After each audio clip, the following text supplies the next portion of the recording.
आज हम एक ऐसे भजन की गहराई में उतरने वाले हैं जो सदियों से दिलों पर राज कर रहा है। और आज कमाल देखिए, डिजिटल दुनिया में भी छाया हुआ है। जी हाँ, हम बात कर रहे हैं हनुमान चालीसा की।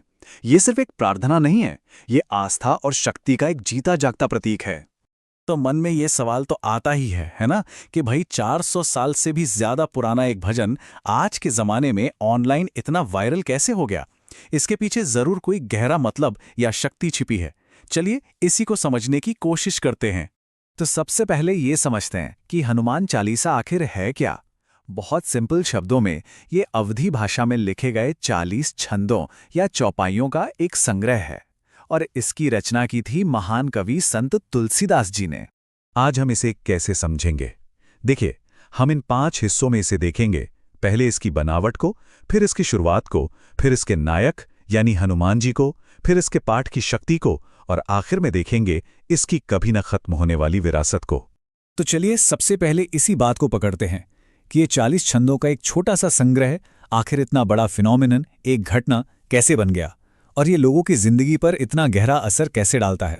अब किसी भी महान रचना की तरह हनुमान चालीसा की शुरुआत भी बहुत जबरदस्त है।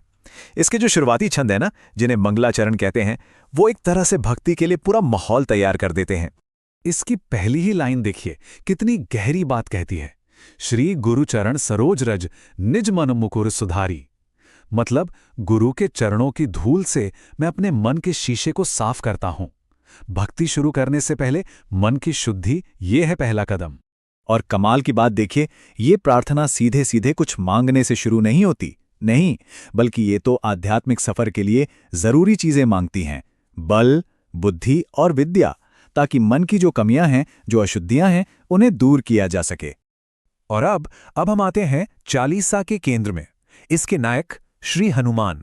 ये भजन असल में उनके साहस, उनकी भक्ति और उनके दिव्य गुणों का एक बहुत ही पावरफुल पोर्ट्रेट है।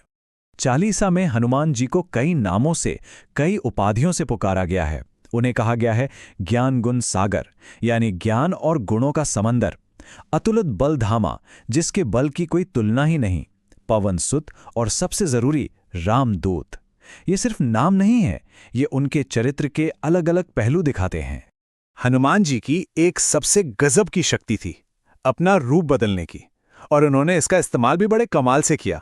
जब मां सीता को खोजना था तो बिल्कुल छोटा सूक्ष्म रूप ले लिया, और जब लंका को जलाना था तो वही रूप विशाल विकराल बन गया।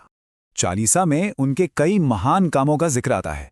सोचिए, एक छलांग में पूरा समंदर पार कर गए, बचपन में सूर्य को मीठा फल समझकर निगल लिया, और जब जरूरत पड़ी तो संजीवनी बूटी के लिए पूरा का पूरा पहाड़ ही उठा लाए। ये कहानियां उनकी ताकत और भक्ति की मिसाल हैं। तो हनुमान जी के बारे में तो जान लिया, पर अब सवाल ये है कि लोग इसका पाठ करते क्यों हैं? देखिए, चालीसा का पाठ सिर्फ एक कहानी सुनना नहीं है, ये भक्तों के लिए एक बहुत शक्तिशाली आध्यात्मिक टूल भी है।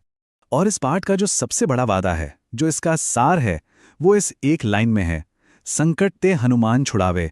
मतलब हनुमान हर संकट से छुड़ाते हैं।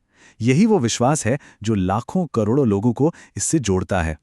और चालीसा में साफ साफ बताया गया है कि इसके पाठ से क्या क्या लाभ मिलते हैं।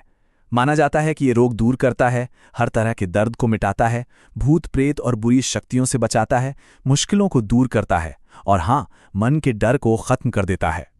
लेकिन यहाँ एक शर्त भी है।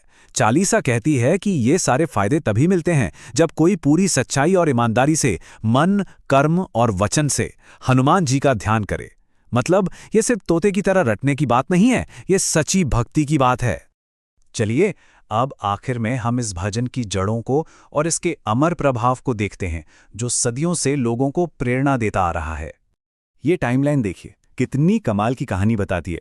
16वीं सदी में एक संत ने इसे रचा, फिर सदियों तक ये बस मुंह जबानी एक पीढ़ी से दूसरी पीढ़ी तक पहुंचती रही, और आज 21वीं सदी में ये एक ग्लोबल डिजिटल सेंसेशन बन चुकी है। वाकई असाधारण सफर है ये। और इसके रचयिता तुलसीदास जी चालीसा के आखिरी छंद में अपना जिक्र करते हैं और खुद को क्या कहते हैं? सदा हरि चेरा, यानी मैं तो हमेशा भगवान का दास हूं। देखिए कितनी विनम्रता है। और आज इसकी पहुंच कहां तक है? अरबों तक। जी हाँ, YouTube जैसे प्लेटफॉर्म्स पर इसके अलग अलग वर्जन्स को अरबों बार देखा और सुना जा चुका है। ये आंकड़ा ही अपने आप में इसकी लोकप्रियता की पूरी कहानी कह देता है। तो हम इस सवाल के साथ इसे खत्म करते हैं। आखिर एक प्राचीन प्रार्थना में ऐसी क्या खास बात है जो उसे आज के मॉडर्न जमाने में इतनी ताकत देती है?